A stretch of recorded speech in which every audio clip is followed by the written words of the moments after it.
Hi, everyone, and welcome to yet another very special Talking Insomnia episode. We have Monica with us. Welcome. Thanks, Daniel. It's great to be here. So nice to see you. And for those of you who don't know Monica, this interview happened because you actually expressed some interest in becoming a sleep coach, and you shared your story with. We talked about that, and I was like, hey, you want to be a guest? You said yes, and I was really excited about that. And so, without further ado, tell us how did you start having trouble sleeping, Monica? Well, I'm 53 now, so it started probably when I was around 38, my late 30s. I was going through some marital problems, and that's when it started.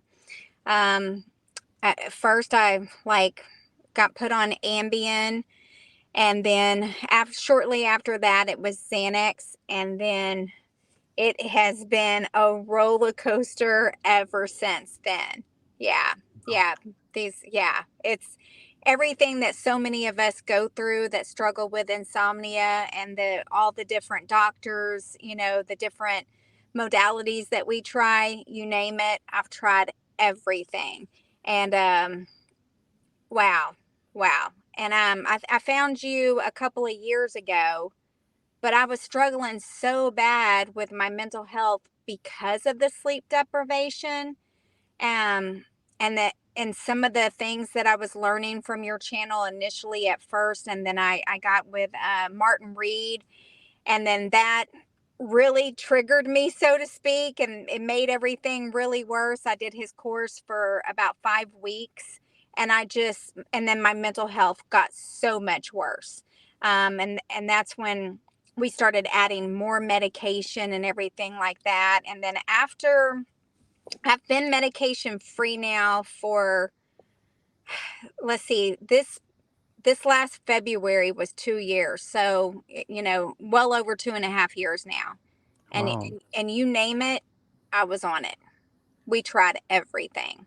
Wow. Yeah. Well, let's. I'm so glad you're here to share it because I think you have so much that the community will really benefit from hearing. Um, but yeah, I just want to. I didn't know that you had worked with Martin, and he's a friend, and I think he has a really nice, good content. But I think for all of us, like when sometimes it is when a person we work with is in a really, really difficult place, it's tricky, But Yeah. uh, but with that said, it sounds like you had some marital problems when you were 38, it sounds like you almost immediately got put on some medication, or was it what happened there? You know what, though? That's the common treatment. Yeah, a lot of times when we go to our family practice physician or a psychiatrist, that's the first thing. Let's write you a script, you know, and the first thing was for me at that time was Ambien. Yeah. And I don't remember specifically like how many hours I was getting or what was going on exactly, but that was the first thing that they offered me was Ambien. So I did Ambien initially. Sorry, Uh, Monica, but let me ask you one question. Of course, this was many, many years ago, so of yeah. course you may not remember the details. But when you as far as you recall, when you went to see your doctor, were you really, really worried about your sleep, or were you sort of more like a little bit worried about your sleep, or how scared were you at that point? At that time, I was just, a little bit worried about my sleep. It was just, it was just looking back now, it was just bothering me. It didn't get out of control until, all that hyper arousal and stuff didn't really start to happen until I was about um like around 44, 45. Yeah, yeah, yeah. And then the hyper arousal was so severe. I lived in that fight or flight. And you live life forward and you understand it backwards. And I've spent my whole life in fight or flight pretty much now. Insomnia is one of those things that's been a blessing because it's offered lots of healing and internal healing, because you eventually go inward and do whatever you can to heal emotions and trauma, anything that you've may have had to get freedom and deliverance, right? Yeah. So yeah, it's but I went back and just started healing everything that I possibly could, but the hyper arousal, even after counseling and stuff like that, was still there. So And let me ask you this, and we of course we want to spend quite a bit of time, talking about what healing was like and what really helped you in that process. But before we do so, let's go back to how this all started again. And so you were put on medication, but you were actually the insomnia or wasn't bothering you that much, but you were put on Ambien and then Xanax, and did it? Do you feel like the medication sort of like with the medications you sort of were at some type of truce, you didn't struggle that much with insomnia, or was it more like an on-off struggle until it really became bothersome in 45 when you were about 45? right, it just kept getting worse, and the anxiety kept getting worse. And so then we added Lexapro and Wellbutrin, and it just kept going, like, I just kept going down the rabbit hole and kept getting worse and worse and worse. You know, I it's just it's fascinating because now I'm like really into learning a lot about neuroplasticity and what my part was in the programming of my brain and stuff. So but yeah, I just kept getting worse. And I would go through counseling. I did EMDR, acupuncture, um, just all kinds of modalities. I've tried everything that everyone else tried, and I just kept feeding into that fear, and then I would beat myself up. And you had even mentioned it a couple of times, like on my messages on YouTube or whatever, and then on the sleep app that you have about being kind to myself. And God, I'm my own worst critic. And I didn't even realize how bad I was with myself. And even all the self rejection that I had. So that's something that I've been, working on also, especially a lot this past year. Yeah. Yes.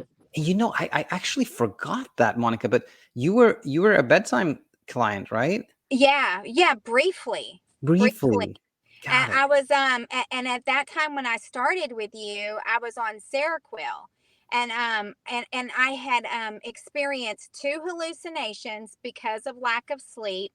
The hyperarousal was so bad that I was getting like 2 to 3 hours sleep a night. And Yeah. then the hyperarousal was so bad that the fear was increasing. And so then the next night I wouldn't sleep, and I was going 3 and 4 days on zero sleep, and or maybe 4 hours total in 3 or 4 days. And my mental health, anybody's mental health, I'm going to be kind to myself now. It would take a toll on anybody. And I had gone inpatient to a mental hospital a couple of times to see what was wrong with me. They, of course, diagnosed me with bipolar, severe anxiety, major depressive disorder, and it was all hyperarousal. Yeah. It was, and that's what it was. I didn't have those mental illnesses, but I did appear to have them because of the hyperarousal. So I can see why. So now I just think of all the patients out there that are going through exactly what I went through and are thinking, oh, I've got mental health problems. I've got, and this and this and this, when so much of it is hyperarousal. It's our programming, and it's what we tell ourselves also. It's that conditioned response, right? 100%. And I'm so glad you're sharing this, because I think again this will resonate with so many people out in our community. And let me again sort of like go back to this the timeline and everything. But it sounds like or I had a specific question for you, which was when you were going through this sort of like escalation phase from when you were 38, and things actually just got more and more difficult, right? Did you Hmm. find that when you were put on like a new medication that it would like seem to work initially but then stop working, or we feel like it almost never even helped? I felt like it almost never helped, and I don't know how much of that was me thinking that it wouldn't help. also, that contributed. But also, I'm just not a fan of medications in general. I mean, they work great for some people, and I never deter anybody for to take them or not to take them. That's their personal decision. But for me, in my experience, I had so many side effects from the medications, that I just made that decision. And I remember I was crying out to God, and I was just like, like, can you please let something work, or, take it away or something, and like, I think a lot of us do. But, Yeah. and so finally, after our last conversation on that app, it wasn't shortly after that, I got into biblical counseling. I learned finally to surrender my sleep, my life, everything to whatever God wanted for me. I finally surrendered, and I started practicing surrendering my sleep, practicing accepting whatever sleep I got, practice not being scared, and it's practice, right? Because like, you have children, and we've all been around children, and whenever they, and you've heard this too, whenever they fall down, they look back at you to see how they're going to respond. So if you respond, with fear, like, oh my God, are you okay? And you go pick them up, then they learn to be scared when they fall down. But if you respond with, hey, you're okay, buddy, get back, get up, come on, let's go play, and then they're like, oh, okay, nothing's wrong with me, and so that conditioned response, like, my subconscious is my little girl that has learned, fear and anxiety, pain, everything. And so what I learn now is I'm practicing kindness and compassion, and I tell myself whenever I have a difficult night of sleep, and you've taught this also in your videos, to be kind. It's just a difficult night of sleep, and that's what it is. And it takes practice. And initially I sucked at it, and it was just like, but I was also learning to give myself grace, and just like, okay, I'm going to be friends with this, I'm going to be friends with the anxiety, I'm going to be friends with the depression. I'm not going to reject it and push it out. I'm going to accept what it is. And over time, I got better, and I just kept getting better and better. And speed bumps still come up. It's like, I've had it for what, 15 years, I guess. And so I still, like this week has just been a bad week for me for sleep. It hasn't been great, but it doesn't control me anymore. I get up and I go live my life, and I show up, and and I practice, like, if my body is hurting because of all the fatigue, instead I'm just like, okay, it is what it is. I don't feel great, but I'm gonna get up, and we're okay. Showing myself safety, kindness. I'm gonna still show up at work, and I always meditate also on Romans 8:28. All things work together for good for those who love the Lord and are called according to his purpose. So I'm like, okay, you have a reason, God, for me to, not sleep as well today, and invariably, something happens, and it just brings me back closer to God, closer to myself. And I realize, why he allows the things that he allows, but also I take full responsibility and ownership on my part that contributed to it, was my improper thinking of it all. Yeah. Does Yeah. that make sense? It makes 100% sense. To me, it makes 100% sense. And now, just for anyone who's tuning in here, I wanted to kind of contextualize what you said and how I hear your story, and then of course get your input on it, Monica. But to me, uh, the big picture becomes, you had some marital problems when you were 38 years old, and naturally, like all of us, if we had marital problems, we would sleep less. We have some choppy sleep. We're stressed. It's very natural. So it's normal, right? And then, but then we talk to our doctor about it, and we say we haven't been sleeping so well, and then the doctor says like, oh, hey, take this medication. And then basically the messaging there is like, oh, not sleeping is not okay. It's actually a disease. It's a disorder, and you need this now to sleep. And then we take that, and that's not. And of course, the medication can't make us sleep, so we still have some more trouble sleeping. And then we're like, oh, this is not working. And then we go back to the doctor and say, hey, take this now. And then the escalation becomes that the more we're trying to achieve sleep, control sleep, push away wakefulness, the more struggle we have and the more anxious we become about this. So this is, to me, how I would kind of contextualize you called it like, you call it something different, but basically that we're learning to fear. We're certainly learning to fear being awake, with because of that response to it, sort of. But did that make sense to you, Monica? Oh, yeah, perfect. We're feeding the fear. Yeah. Yeah, absolutely. And which gets us in that cycle, in that loop, and we get stuck in that loop. And like with neuroplasticity, we have to unlearn, right?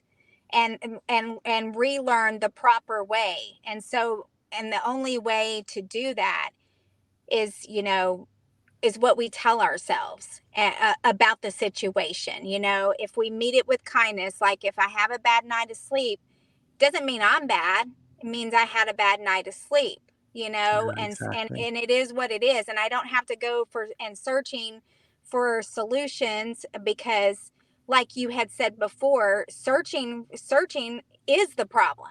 Right. It's saying that, hey, something's wrong, and we're telling our brain something's wrong, something's not right. I need a pill to fix it.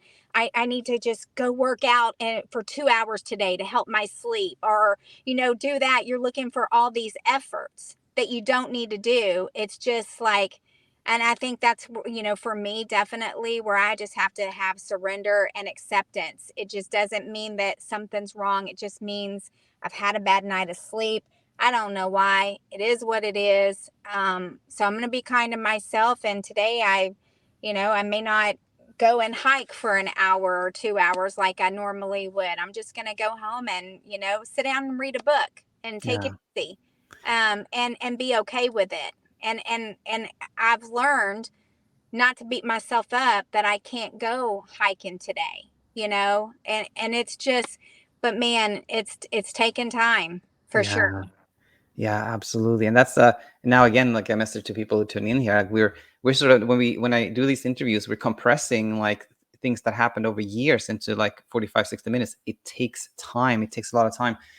But that said, I wanted to sort of go back to your story. So from the year you were 38 to like maybe 45, 40 something, it was this kind of escalation. You were kind of trying more and more things to control sleep, uh, and indirectly, it's really about controlling our emotions. We're kind of trying to control our emotions too, but we can't. So things get more and more difficult for us. But then when you were 45 or something like that, it seemed like then things got really, really difficult. Was it because of some stress or trigger, or just kind of a natural progression of this? You know, Mostly it was the progression of this and me being worried about my sleep. I was obsessed about how I was going to sleep, and I'm a nurse. I would talk to my coworkers, other doctors I work with. Well, maybe I should try this. Hey, what do you think about ketamine? Will ketamine work for me? Like I literally talked about it and just kept feeding the beast. Now, I was also going through trauma too. And I didn't know it at the time until I, got myself admitted in the hospital, because I had tried everything. I was doing the hot toddies for sleep and stuff like that. And I started drinking, thinking that, hey, I'm getting 5 hours of sleep with drinking, so I'll just keep on drinking.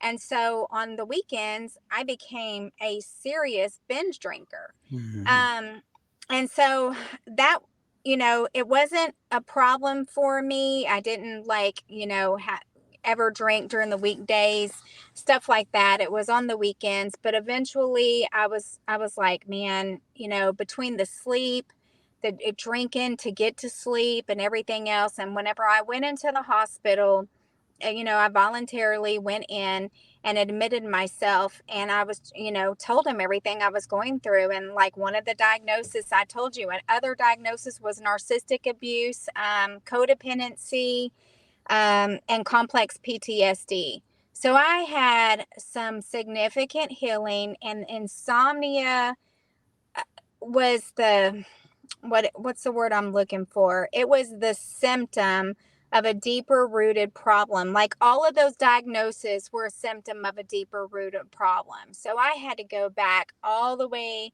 to my childhood and heal a lot of trauma. My dad committed suicide whenever I was 7. Years later, my brother committed suicide, and so my ACEs score, you know what ACEs is, advanced childhood experience, adverse childhood experiences. You know, to for them to define somebody with complex PTSD, and my score was like I think a 13. It was up there. But so I had to go back and heal all of that, you know, because I had a lot of rejection and abandonment issues and all those things, you know, which however the insomnia itself, I mean, you know, insomnia, yes, because of depression, things like that, my mental health, what I had going on that I didn't know. But for it to be as bad as it was all because of the hyperarousal. 100%. 100. Yeah. Yeah.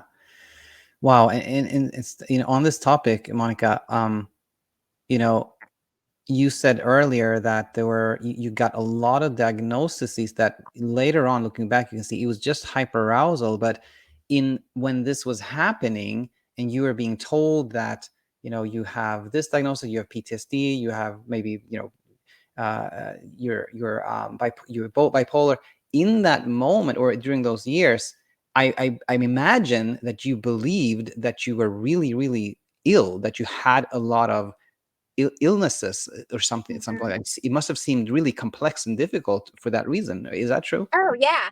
I mean, I had had 5 miscarriages. And then I got diagnosed with lupus and Sjogren's syndrome. They also said chronic fatigue, fibromyalgia, and you know, in the medical community, that means crazy. You know, I'm sorry, but it does, and I've heard it. I've heard it from countless doctors and nurses whenever patients would come in and have all the diagnosis. Oh, you know what that patient has? They're crazy. I've seen it. And it was just you know, there's a great book, and I can't pronounce the author's name. The Body Keeps the Score. Have you ever heard of I've it? heard of it. I haven't read it, but I heard of it. Yeah. Vessel something. And it's all about, you know, when we've had complex trauma. And a lot of people have had complex trauma, you know, and so when we've had that and experienced that and what we tell ourselves and being the self-critic and everything else, it does end up showing up in our body. And so I wasn't ever crazy. My, you know, our brain receptors. I mean, I was really in pain. I was having it, and the reason why they say it's all in your head is because it's the way you're wired, and it is. And so, you know, I'm still in the process of unlearning my pain, and you know, but I can honestly say, for 2 years now, because of the healing that God has done in my heart. And as a Christian, you know, it went from my head to my heart finally, because I was living the Christian life in my own strength and not in Christ's sufficiency. And that's something else that I had to learn. Um, and once it went from my head to my heart, God totally set me free of depression, and like that emptiness that I had for so many years was gone. And I kept thinking, okay, once I get healed of this, my insomnia will go away. No, no, it didn't. I mean, but God used the insomnia to slow me down so he could work on all those other areas that needed healing, especially the root of rejection that I had since my dad's suicide. And so he used it. And like I said, the that my hyper arousal is like really diminished now. Praise God. But you know, it's gonna take time. It's, you know, 15 years of insomnia, and especially 8 years of hyperarousal, it's not going to go away overnight. Yeah. Wow. And now, speaking of it going away, so, you're 44, 45, things have gotten really, really difficult. You're drinking on the weekends. And when would you say things started to change? Like when did you start, maybe hearing another message, or thinking different about it? When did things start to change for the better? Um, well, whenever I was 50, I became an empty nester, and at that time, I decided my mental health was just so bad from the lack of sleep. And I just took a year break. I quit nursing.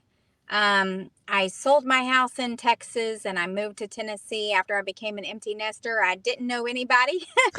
And I was just like, I'm going to go and I'm going to figure out what's going on with me and letting God just heal me.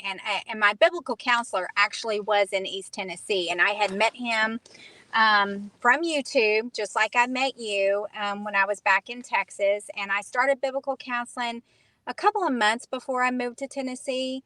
And then I just moved to Tennessee, and I started a lot of internal work and healing.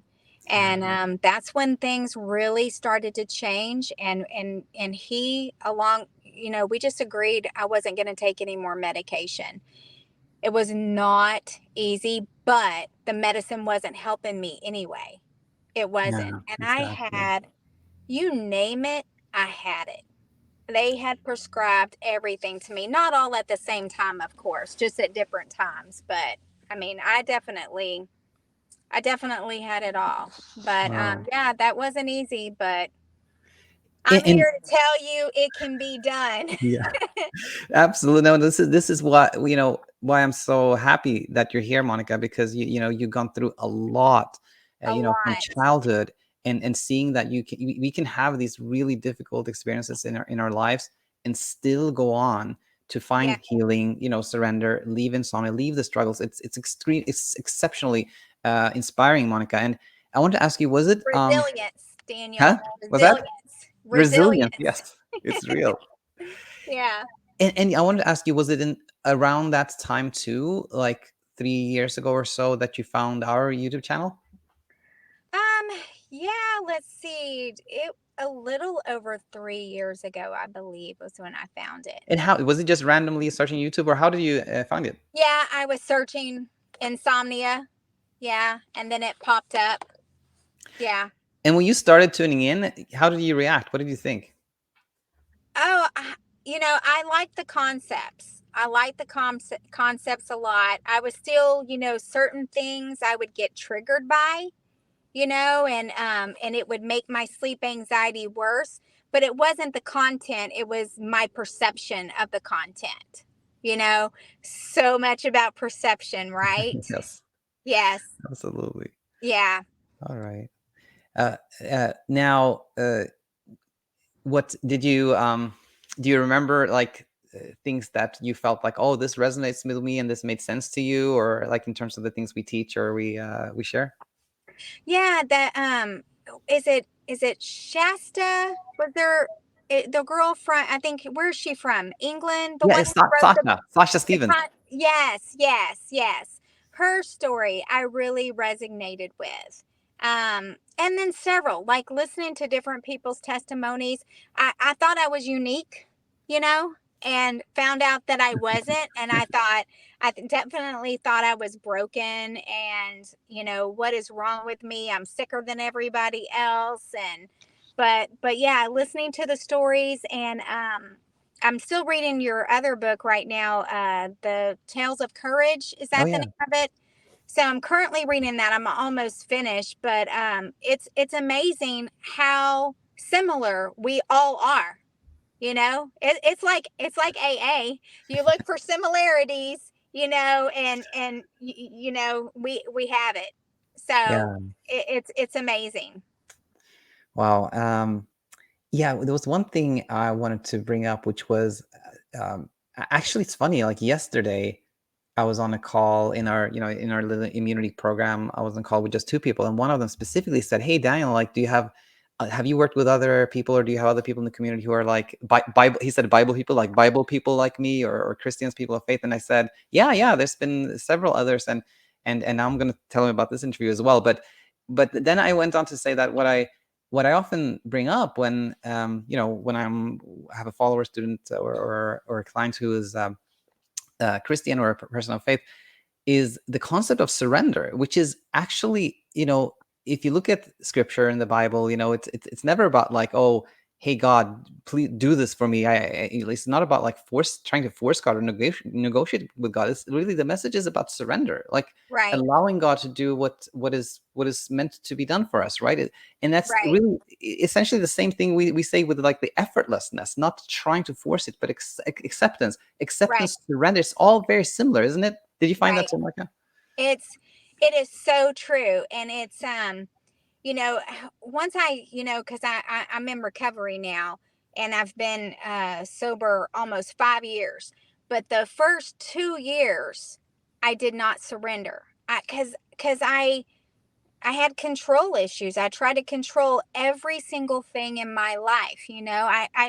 My codependency, trying to control my alcoholic husband, and trying to fix him and save our marriage. And, I remember, before I started drinking, a friend of mine that I worked with in surgery, she said, Monica, like, you need to go to Al Anon because your codependency is so bad. And I was like, oh, I don't have a problem. If he stops drinking, we'll be fine, And I didn't, I had no willingness to see that I had a part in it too, And so until there's willingness to see, you really can't change anything. Yeah. And then I got into recovery, and like I said, it took 2 years for me to finally surrender. And God used the insomnia, that it got so, so bad. And I was so suicidal, Daniel. I was so suicidal, especially after experiencing the hallucinations. I never was suicidal because of my depression. It was because of the insomnia. Um, and now I've encountered lots of patients. I've been working in addiction and mental health now for the last 2.5 years, and I've encountered a lot of patients that go through the same thing. So, it. I'm grateful that God has allowed me to go through it, because, even though I went through everything I went through in my life, my hope is to catch them and hopefully pray that they learn it at an early age and don't have as many years of suffering as I did. That is why I do what I do. But it's one of those things that, you see when you want to see, you hear when you want to hear, or what's that saying, that the teacher will appear when the student is ready for the Yeah, lesson, right? So exactly. same thing. Same Wow. thing. Well, I have these two last questions for you, and part we've sort of covered them in a way, but I want to ask you anyway. One is, if you could go back to, let's say you could go back to when you were 38 and this started, and tell yourself something, what would you say? I would tell myself that I'm not alone, that I'm going to be okay. Um, and learn to, really learn to have compassion and love myself, and look at that girl in the mirror who's been crying out since she was 7 years old, and just let her know that she's loved, she's safe, and that God loves her. Um, and just to, keep practicing kindness and self-compassion, because, you know, I felt so much rejection my whole entire life. And I later realized that I rejected myself more than anybody else rejected me. And so that self abandonment and self rejection. And so now I'm learning to show up for myself. And that's probably the biggest lesson that I've learned through all of this. Wow. Oh, it is incredibly, you said it so well. And normally I ask, like, has what you learned from insomnia, has that helped you in other aspects of life? And you already talked so much about that, and what you just said was so obviously it did. So Yeah, I have nothing else to add. I just want to say thanks so much, Monica. It means so much that you were willing to share this with the community. So thanks so much for being a guest today. Oh, of course. Thanks for having me. I look forward to talking to you again. Me too. Me too. We'll be in touch. Bye for now. Okay.